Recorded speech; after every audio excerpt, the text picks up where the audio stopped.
WCP는 일반 청약자에게 2250억을 모집하는데요. 과거 대형 공모주 사례를 봤을 때 저는 계좌는 150만 건, 증거금 40조를 예상했습니다. 이 데이터로 계산해보면 예상 수익은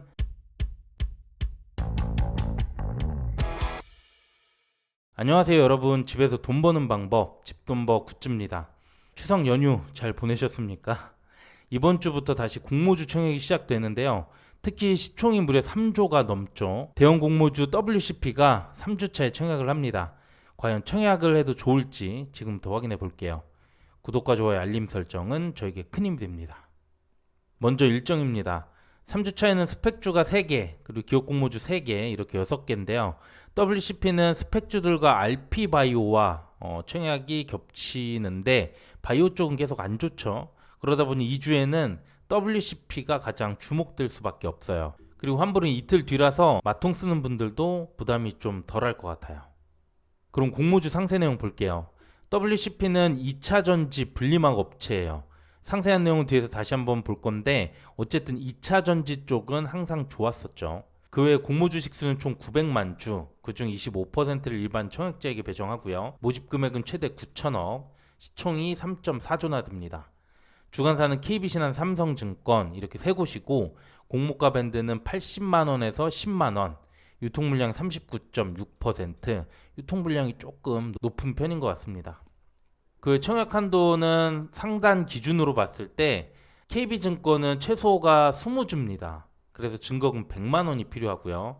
나머지 두 곳은 10주 50만원 증거금을 준비하시면 될 것 같아요. 최고 청약 한도는 일반 청약자 기준으로 KB증권은 3만 주 15억까지 가능하고요. 신한금융도 동일합니다. 삼성증권은 3,500주 1.75억, 가장 적긴 한데 전반적으로 청약 한도는 넉넉하게 하실 수 있을 것 같아요. 그리고 청약 수수료는 KB증권만 1,500원, 나머지 두 곳은 각각 2,000원씩 필요합니다. 자, 그러면 지금부터 이번 청약의 핵심 포인트 말씀드릴게요. 먼저 2차 전지 분리막에 대해서 먼저 보면 2차 전지를 생산할 때 핵심 소재 4개가 있어요. 양극재, 음극재, 전해액, 그리고 바로 분리막이 포함됩니다. 양극과 음극이 접촉하면 화재나 폭발이 일어날 수 있는데 이를 차단하는 역할을 하면서 이온을 원활하게 이동을 시켜줍니다. 이 분리막 전문 기업은 국내에서도 2개밖에 없어요. 우리가 잘 알고 있는 SKIT, 여기가 1위 업체고요. 그래서 WCP는 향후 성장성이 높을 수밖에 없는 기업이죠. 그리고 매출은 올해 반기에 벌써 1174억, 이대로 나온다면 2천억 돌파가 예상되고요. 올해 처음으로 흑자 전환에도 성공을 한 상태입니다. 이익이 늘어서라기보다는 비용 절감 효과라고 볼 수 있긴 한데 그래도 2차 전지라는 성장 산업이고 아까 분리막 전문 업체가 몇 개 없다고 했죠? 그래서 이런 실적 규모는 향후 지속적으로 더 증가할 거라고 보고 있습니다. 네, 그 다음 청약 조건들을 살펴볼 건데요. 먼저 이번 공모주는 구주 매출이 역시 또 18% 있어요. 최근 추세를 봤을 때 뭐 이 정도 수준은 큰 리스크는 아니겠죠. 그리고 최대 주주 물량도 일부 포함이 되어 있긴 하지만 대부분 재무적 투자자라서 크게 나쁘게 보이지는 않습니다. 그런데 유통 물량이 조금 많은 편이죠. 39.6%, 거의 40%에 가깝고요. 공모주주가 26.5%, 이걸 제외하면 나머지가 모두 재무적 투자자 지분입니다.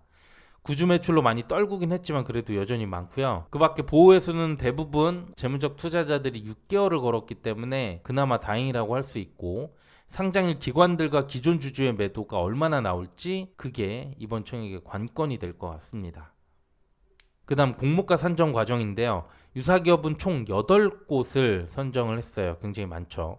국내가 이제 6개 업체, 그리고 중국 기업 2개가 포함이 됐고요. 국내에서는 SKIT 말고는 정확한 비교가 어렵기 때문에 유사 업종인 중국 기업들이 포함이 됐어요. 그 외 국내 2차 전지 관련주들이 비교에 포함이 됐네요. 비교 밸류는 영업이익과 시장 가치로 판단하는 EV EBITDA를 사용했고 평균에 약 43배를 적용하는데 여기까지는 큰 무리가 없어 보여요. 그런데 여기서 23년과 24년의 미래 실적을 가져오게 됩니다. 21년 실적이 있고 22년 추정 실적을 사용해도 되는데 굳이 이 미래 실적들을 가져왔다는 게 조금 꺼림직하죠. 구주 매출도 있어서 뭐 더 그런 의심이 들기는 하는데 22년 추정치만 넣었다면 903억, 실제 반영된 수치와 비교했을 때 20% 정도 높게 책정이 됐다고 할 수 있습니다. 그리고 이렇게 나온 주당 평가가액이 할인율을 적용했고 40에서 24%, 최근 코스닥 상장했던 이익 미실현 기업들 이들의 평균과 비교하면 뭐 큰 차이는 없어 보입니다. 그래서 플러스 20% 높인 부분과 상장일 프리미엄까지 생각하면 그래도 수익은 줄 가능성이 높아 보이긴 해요. 그런데 여기에다가 이번 청약은 환매 청구권이 부여가 됐습니다. 상장 후 3개월까지 공모가의 90%를 환불받을 수 있는 권리인데 보통 환매 청구권이 있는 공모주는 굉장히 흥행을 했었죠. 그래서 앞에서 공모가를 높인 부분은 이 환매 청구권으로 어느 정도 상쇄가 될 거라고 생각해요. 마지막으로 경쟁률을 예상해봤는데요. 아무래도 공모 규모가 크다 보니까 몇 주나 받을 수 있을지 궁금할 것 같습니다.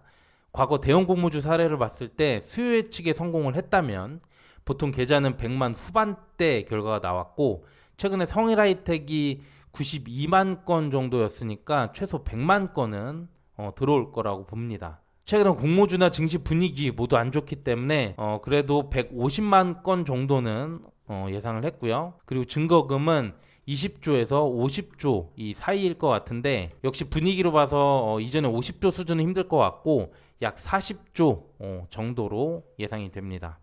그렇게 되면 균등은 0.8주, 80% 확률로 한 주 추첨이고요. 비례로 1억 정도 들어간다면 2.8주, 3주를 받게 돼서 잘 받는다고 보면 4주까지 가능할 것 같아요.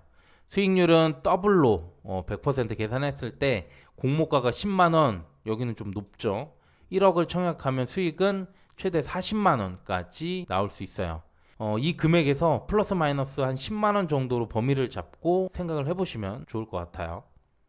네, 오늘 내용은 여기까지고요. 앞에서 말씀드린 것처럼 이번 청약은 오랜만에 규모가 꽤 큰 공모주입니다. 수요 예측 결과가 잘 나온다면 꼭 청약하시길 바라고요. 수요 예측 결과는 3주차 19일에 나오니까 그때 최종적으로 다시 한번 정리하겠습니다.